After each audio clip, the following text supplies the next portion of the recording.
बिस्मिल्लाहिर्रहमानिर्रहीम। अस्सलाम वालेकुम नाज़रीन, आप यूट्यूब चैनल देख रहे हैं। मैं इमरान खान हूँ। सबसे पहले तो अहम खबर यह है कि पाकिस्तान तहरीक इंसाफ ने शहबाज शरीफ का चैलेंज कबूल कर लिया। शहबाज शरीफ जिसको इस वक्त पाकिस्तान का वज़ीर आज़म बनाकर रखा गया है, पाकिस्तान तहरीक इंसाफ ने कहा जी ठीक है, 2018 के इलेक्शन की आप तहकीकात करवाना चाहते हैं तो करवाएं, 2024 के इलेक्शन की भी तहकीकात करवाएं, और एक गैर जानिबदार तरीक़ेकार से यह होना चाहिए। वज़ीर आज़म की जानिब से 2018 के इंतखाबात की तहकीकात के चैलेंज पर रद्द-ए-अमल देते हुए तर्जमान पाकिस्तान तहरीक इंसाफ ने कहा कि हम शहबाज शरीफ का ये चैलेंज खुले दिल से कबूल करते हैं। इलेक्शन 2018 की गैर जानिबदाराना तहकीकात के लिए मुकम्मल तौर पर तैयार है। तहकीकात सिर्फ 2018 नहीं बल्कि 2024 के इंतखाबात की भी होनी चाहिए। 2014, 18 और 24 इन तमाम इंतखाबात का जामे जायजा लिया जाए। ये 14 में नहीं 13 में हुए थे। दूध का दूध और पानी का पानी हो जाएगा। 2014 में सिर्फ 4 हल्के खोलने का मुतालबा किया था। 4 हल्के खुलने पर संगीन बेज़ाब्तियां सामने आई थीं। उस वक्त की हुकूमत ने वसी तहकीकात से गुरेज किया था। 2018 के बाद इमरान खान ने हर हल्का खोलने की पेशकश खुद से की थी। अपोजिशन जिस हल्के की निशानदेही करती, पीटीआई हुकूमत उसे खोलने के लिए तैयार थी। 2024 के इंतखाबात में इंतखाबी शफाफियत पर संगीन सवालात उठे हैं। सियासी इंतकाम और उम्मीदवारों को जेलों में डालने के वाकयात सामने आए। ये तो बड़ा जुल्म है। एक एक पाकिस्तानी जानता है जो कुछ किया गया 2024 के इंतखाबात में। वो कुछ बार बार बताने की ज़रूरत नहीं है। बहुत सारे अब जो उम्मीदवार हैं पाकिस्तान तहरीक इंसाफ के, वो चैलेंज करना शुरू हो गए कि जनाब सबसे पहले मेरा हल्का खोल दें, 2018 का भी खोल दें और 2024 का भी खोल दें। वो जो सियालकोट से डार फैमिली है वो कहते हैं जी हमारा इलेक्शन खोलें, 2013 का भी, 18 का भी और 2024 का भी। हर कोई ये कहता है कि हल्का खोलें। मेरे ख्याल में जो सबसे बेहतर है वो नवाज शरीफ का हल्का खोल दे तो पूरे इलेक्शन का पोस्टमार्टम हो जाएगा। क्योंकि जिस आदमी के सर पे इन्होंने इलेक्शन लड़ा था, एक्चुअली ये सारा इलेक्शन पीएमएलएन ने 2 बंदों के भरोसे पे लड़ा था, एक फील्ड मार्शल आसिम मुनीर और एक नवाज शरीफ। काजी फायद ईसा भी था उस वक्त। तो इन लोगों ने इलेक्शन लड़ा था इन लोगों के सर के ऊपर रख के, और सहूलतकारी का किरदार अदा कर रहा था chief election commissioner Sikandar Sultan Raja. तो ये नवाज शरीफ का एक हल्का खोल लें, दूध का दूध और पानी का पानी हो जाएगा। अगर नवाज शरीफ जो पार्टी का सरबराह है वही नहीं जीता तो फिर कौन जीता? फिर तो कोई जीत ही नहीं सकता ना। अगर नवाज शरीफ खुद अपना इलेक्शन अपने जाती हल्के से यास्मीन राशिद के मुकाबले में हार गया तो फिर कहां जीतेगा?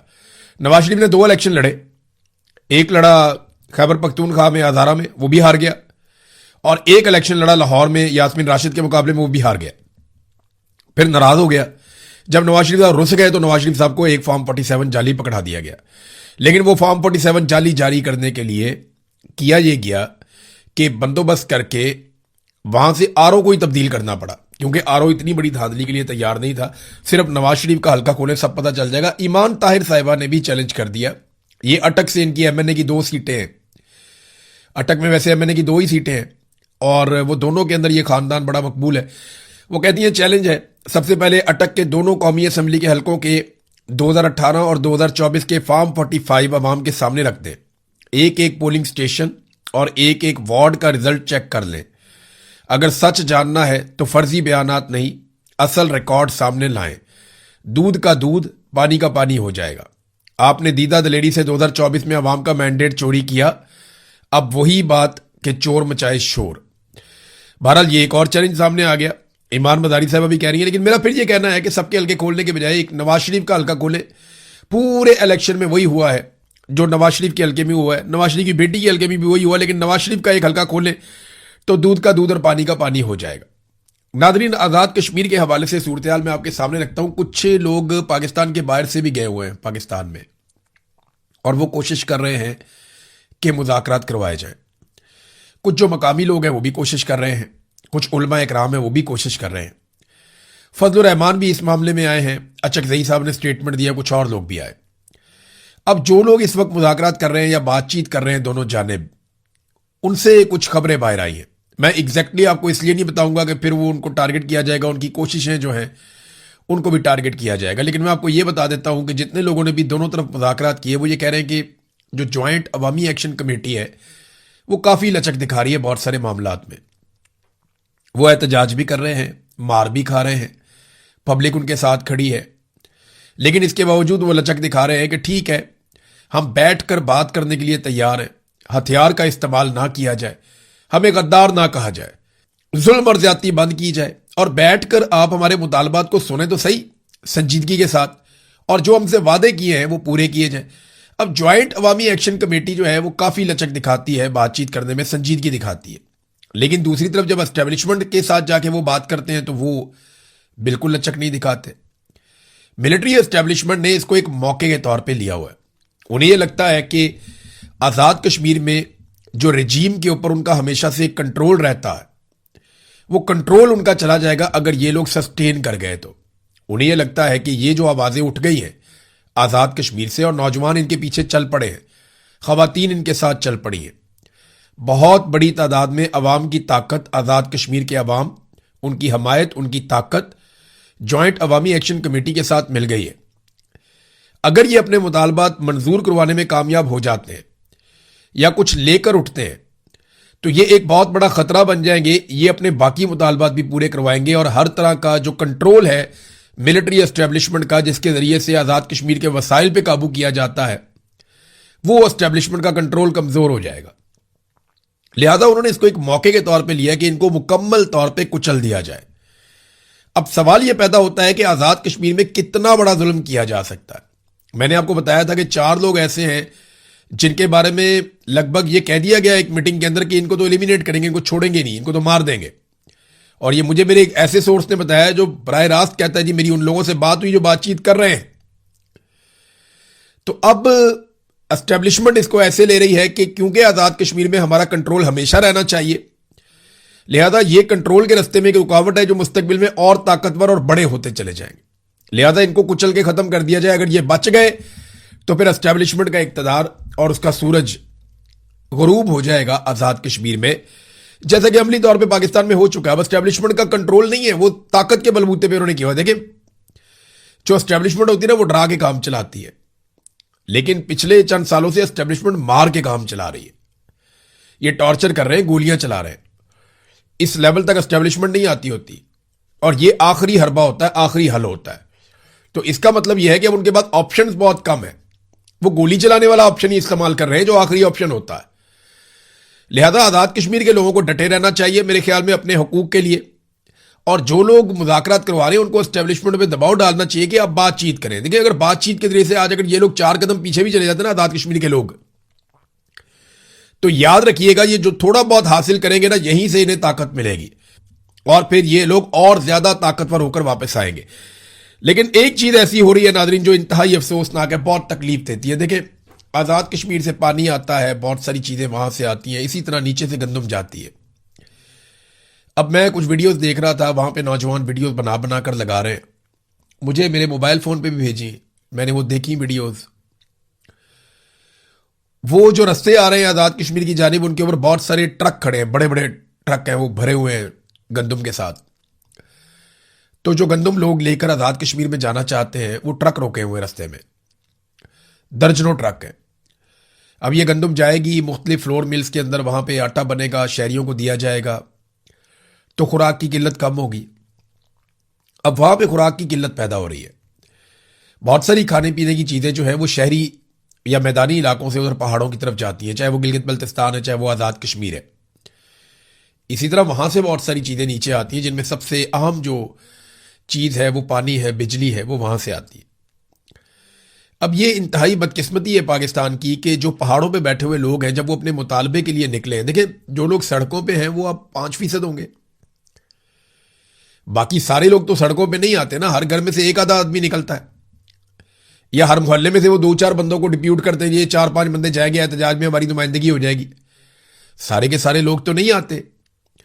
अब वो जो लोग जो अपने घरों के अंदर हैं, वो जो लोग वहां पे रहते हैं, जो बच्चे हैं, बड़े हैं, बुजुर्ग हैं, उनका क्या कसूर है कि उनको खाना पीना नहीं मिल रहा। तो गंदम के ट्रक रोके हुए, बहुत अफसोसनाक बात है। इससे पहले बीबीसी ने एक रिपोर्ट में बताया कि लोग शिकायत करते हैं कि अद्वियात और खुराक जो आप लेकर जा रहे हैं आज़ाद कश्मीर में पहाड़ों की जानिब, रास्ते में सिक्योरिटी फोर्सेस उन्हें ज़ाया करवाती हैं। वो कहते हैं जी खुराक और अद्वियात ये 2 चीज़ें आप ज़ाया कर दें, ये आप आज़ाद कश्मीर में नहीं ले जा सकते। ये कितने अफसोस की बात है, ये दुख की बात है। उनकी सप्लाई बंद नहीं करनी चाहिए थी। ये सप्लाई बंद करके इन्होंने वो किया कि इसका जवाब ये कभी नहीं दे पाएंगे। कल को ये कहे कि हमने तो नहीं बंद की थी, वो तो लोगों ने बंद कर दी थी, वो तो सिक्योरिटी का रीजन था, ट्रक लूटे जा सकते, ये बहुत 100 कहानियां सुनाएंगे, लेकिन वहां पे इस तरह कुछ भी नहीं है। हमने नहीं देखा। वो पुरअमन लोग हैं, पुरअमन तरीके से अपना एहतजाज का हक इस्तेमाल कर रहे हैं। एक पेशन गोई की नाजरीन सुहेल अफरीदी ने, बड़ी अजीब पेशन गोई की है। अब कुछ कहा नहीं जा सकता, लेकिन वो ये कहते हैं कि मैं पेशन गोई करता हूं कि अगला बजट शहबाज हुकूमत पेश नहीं करेगी। यानी उन्हें लगता है कि शहबाज शरीफ की हुकूमत अगले साल नहीं होगी, वो हुकूमत खत्म हो जाएगी। अब पता नहीं सुहेल अफरीदी की हुकूमत अगले साल होगी या नहीं होगी। बहुत बड़ी बड़ी बातें जो हैं वो अली अमीन गंडापुर भी करते थे, लेकिन गंडापुर को जब भी मौका मिला उन्होंने मौका ज़ाया कर दिया। उन्होंने अपना एक इमेज बनाया हुआ था, एक बहुत ताकतवर और बहादुर आदमी वाला, लेकिन जब कभी गोली खाने का मौका आया या सामना करने का मौका आया तो अली अमीन गंडापुर साहब ने अनफॉर्चुनेटली जो अपने मुंह से कहा कि पहली गोली मैं खाऊंगा, वो वहां से चले गए लोगों को छोड़ के, और लोगों ने गोलियां खाई। अब सुहेल अफरीदी साहब ये पेशगोई तो कर रहे हैं, लेकिन क्या पता सुहेल अफरीदी साहब की अपनी हुकूमत तब तक मौजूद हो या ना हो, क्योंकि शहबाज शरीफ जो है ना, ये फील्ड मार्शल आसिम मुनीर की इंश्योरेंस पॉलिसी है। फील्ड मार्शल को इतना वफादार वजीर आजम नहीं मिलेगा, इतना अच्छा अर्दली उसे कभी नहीं मिलेगा फील्ड मार्शल को। और जो फील्ड मार्शल है वो शहबाज शरीफ की और इस पूरे सिस्टम की एक इंश्योरेंस पॉलिसी है कि इन्हें भी ऐसा आदमी नहीं मिलेगा कि जो एक सबसे मकबूल पॉलिटिकल लीडर को जेल के अंदर रख के पूरी पार्टी को मारता चला जाए, मारता चला जाए, मारता चला जाए। तो ये एक दूसरे की इंश्योरेंस पॉलिसी है। अगर तो सुहेल अफरीदी के पास ऐसा कोई आइडिया है कि ये आपस में लड़ने वाले हैं या ऐसा कुछ है कि इनका खात्मा होने वाला है, तो फिर तो वो पेशगोई कर सकते हैं, वरना मुझे नहीं लगता। या हो सकता है सुहेल अफरीदी के पास कोई ऐसा आइडिया हो कि बहुत बड़ी एहतजाजी तहरीक वो खड़ी करने जा रहे हो, मुमकिन है, लेकिन अभी कुछ कह नहीं सकते। नाज़रीन, पाकिस्तान तहरीक इंसाफ ने एक अच्छा काम तो किया बलूचिस्तान में।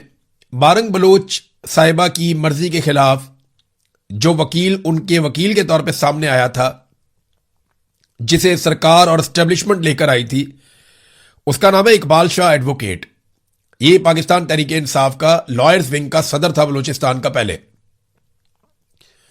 तो तहरीक इंसाफ ने इसे डिसोन कर दिया है, बाकायदा इस पर स्टेटमेंट जारी किया।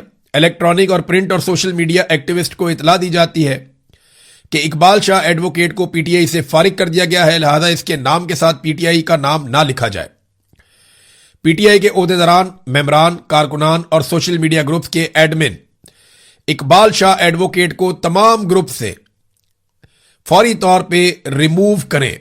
यानी जिस जिस जगह पे ये मौजूद है, किसी व्हाट्सएप ग्रुप में, किसी और जगह पे, जहां जहां ये शामिल होता है पाकिस्तान तहरीक इंसाफ के फैसलों में और दीगर चीजों में, इस आदमी को फौरन निकाला जाए। क्योंकि इमरान खान साहब ने मारंग बलोच और बलूचिस्तान के अवाम के हुकूक के साथ खड़े होने का कहा था, और जब उन पे मुश्किल वक्त आया तो किसी और वकील ने अपने आप को पेश नहीं किया, ये इस वकील ने अपने आप को पेश किया। लिहाजा पाकिस्तान तहरीक इंसाफ ने इसे डिसोन कर दिया, इसको बाहर निकाल दिया। नाजरीन, आलमी मंडी में तेल जो है वो अब टके टोकरी हो गया है, लगातार उसकी कीमतें नीचे आ रही हैं, लेकिन अवाम को उसका बेनिफिट नहीं मिल रहा। नाजरीन, इस वक्त जो तेल की कीमतें हैं वो जंग शुरू होने से पहले जो तेल की कीमतें थी उससे भी नीचे आ गई। यानी आप यहां से अंदाजा करें कि कितना बड़ा एक डेंट पड़ा है तेल की कीमतों को। यानी जब जंग शुरू हुई थी उस वक्त जो तेल की कीमतें थी उससे भी नीचे आ गई। लेकिन पूरी दुनिया में तेल की कीमतें ऐसे नहीं बढ़ाई गई जैसे पाकिस्तान में बढ़ाई गई। ना अमेरिका में, ना ईरान में, ना गल्फ में, ना हमारे हमसाये ममालिक में, ना इंडिया ने, ना बांग्लादेश ने, ना श्रीलंका ने, किसी ने ऐसा नहीं किया जो पाकिस्तानी अवाम के साथ शहबाज शरीफ ने और आसिम मुनीर साहब ने किया तेल की कीमतों में। अब जब पूरी दुनिया में तेल की कीमतें कम हो रही हैं तो ये पाकिस्तान में तेल की कीमतें कम करने की बजाय बहुत थोड़ा सा जो है वो इन्होंने चेंज किया है। यानी जितने बड़े पैमाने पे इन्होंने तेल की कीमतें बढ़ा दी थी, इमरान खान के दौर में 150 रुपए लीटर था, आलमी मंडी में उस वक्त $100 से भी ऊपर प्राइस थी, तो आज ये $73 के करीब पहुंच गई है। यानी इतनी कम कीमत हो गई है आलमी मंडी में, तो ये इमरान खान के दौर को टच नहीं कर पा रहे, बल्कि अभी भी उससे दुगने पे खड़े हैं। ये आलमी जरीदे ब्लूमबर्ग की रिपोर्ट के मुताबिक तेल की कीमत लगातार गिरती चली जा रही है, और जितनी भी आपको रिपोर्ट्स आ रही हैं हर जगह पे तेल की कीमत नीचे जा रही है। तमाम ममालिक रिलीफ दे रहे हैं, लेकिन पाकिस्तान के अंदर किसी किस्म का कोई रिलीफ नहीं है, क्योंकि पाकिस्तान के हुक्मरान जो हैं, फील्ड मार्शल आसिम मुनीर या शहबाज शरीफ, वो ये समझते हैं कि लोगों की जेबों से पैसा निकलवाने का ये एक बेहतरीन जरिया है कि आप तेल के ऊपर लेवी लगाएं, आप इजाफी टैक्सेस लगाएं, आप आईपीपीज की जो कैपेसिटी पेमेंट्स हैं उनकी मद के अंदर बहुत ज्यादा पैसा कौम से वसूल करें, बिजली का यूनिट 4 गुना महंगा कर दें, गैस का यूनिट 10 गुना महंगा कर दें। ये इन्होंने पाकिस्तानियों के साथ एग्जैक्टली किया है। इसीलिए तो सारी गैर मुल्की कंपनियां पाकिस्तान छोड़ छोड़ कर जा रही हैं। लोग अपना सरमाया पाकिस्तान से निकाल कर भाग रहे हैं और कोई और सरमाया लाने के लिए तैयार नहीं है, क्योंकि पाकिस्तान में इंसाफ ही नहीं है, निजाम कानून है ही नहीं, अदलिया आपको इंसाफ देती ही नहीं है। नादरीन, अब आखिर में एक खबर आई है अमेरिका से। अमेरिकी सेनेट ने डोनाल्ड ट्रंप के हाथ बांध दिए। अमेरिकी सेनेट ने एक बिल पास किया है जिसके तहत सदर ट्रंप कांग्रेस की इजाजत के बगैर ईरान के खिलाफ जंग शुरू अब नहीं कर सकते, और सेनेट ने ऐसी किसी भी जंगी कार्रवाई को रोकने के हक में फैसला भी दे दिया। तो डोनाल्ड ट्रंप ने उस पर रद्देमल भी दिया। ट्रंप ने कहा कि उन्होंने ईरान को इस हद तक दबाव में ले लिया था कि वो घुटने टेक दे और किसी भी शर्त पर राजी होने के लिए तैयार हो चुका था वो, और बरसों बाद ईरान अमेरिकी सदर का रोब मान रहा था, लेकिन सेनेट ने गलत वक्त पर जंगी इख्तियारात को महदूद करने की वोटिंग करा के दुश्मन को यह तासुर दिया कि अमेरिकी हुकूमत सदर के फैसलों के साथ नहीं है। ट्रंप ने अपनी पार्टी के 4 सेनेटर्स को तनकीद का निशाना बनाते हुए कहा कि उन्होंने डेमोक्रेट्स का साथ देकर ईरान का हौसला बढ़ाया, जिससे इनका काम मुश्किल हुआ है, लेकिन वो इसे हर हाल में अंजाम तक पहुंचाएंगे। मामला यह है कि ट्रंप को अप्रूवल लेनी पड़ेगी हर हमले के आगाज में, और वो अप्रूवल उसे मिलेगी या नहीं मिलेगी, फिर वो हमला कर पाएगा। तो ट्रंप के हाथ कुछ हद तक बांध दिए हैं अमेरिकी सेनेट ने। देखें वहां पे कैसा है कानून, रूल ऑफ लॉ कैसा है कि वहां पार्लियामेंट की बात सुनी जाती है, अवामी मुंतखब नुमाइंदे जो है वो फैसले करते हैं। हमारे यहाँ तो ऐसा नहीं, हमारे यहाँ पे तो जनरल आसिम मुनीर जो कह देंगे वही मुल्क का कानून है, वही आइन है। नादरीन, मेनाब स्कूल में जो मासूम बच्चियों की शहादतें हैं, 168 बच्चियां पहले दिन शहीद कर दी गई थी, वो डोनाल्ड ट्रंप और अमेरिका के लिए एक डरावना ख्वाब बनी हुई है। और ट्रंप से जब सवाल किया गया इसके बारे में कि क्या आपने ये रिपोर्ट देखी है इस मिनाब स्कूल के इंसिडेंट के बारे में, तो उसने कहा जी कि मुझे इसके मुकम्मल होने का इंतजार करना होगा, मैं नहीं जानता कि वो कभी इस मसले को हल कर पाएंगे या नहीं कर पाएंगे। तो डोनाल्ड ट्रंप जो है ना वो इससे भागता रहा, उससे सवालात किए गए लेकिन वो इससे भागता रहा, और डोनाल्ड ट्रंप ये कहना चाहता है कि वो मिसाइल हमारा नहीं था जो जाकर मिनाब स्कूल के अंदर गिरा। उसने कहा जी हवा में बहुत सारे मिसाइल थे, ये था वो था, लेकिन ईरान ने यह साबित किया था कि ये जो मिसाइल है ये अमेरिकन मिसाइल हैं, और शुरू में अमेरिका की जानिब से इसका बाकायदा एतराफ किया गया था कि मिसाइल अमेरिका की जानिब से चला था जो आकर मिनाब स्कूल पे गिरा। अब ये एक बहुत बड़ा जंगी जुर्म है, यहां पे डोनाल्ड ट्रंप को जो है वो जवाब आज नहीं तो कल देना तो पड़ेगा। अब तक के लिए इतने, अपना ख्याल रखिएगा, अपने इस चैनल का भी। अल्लाह हाफिज।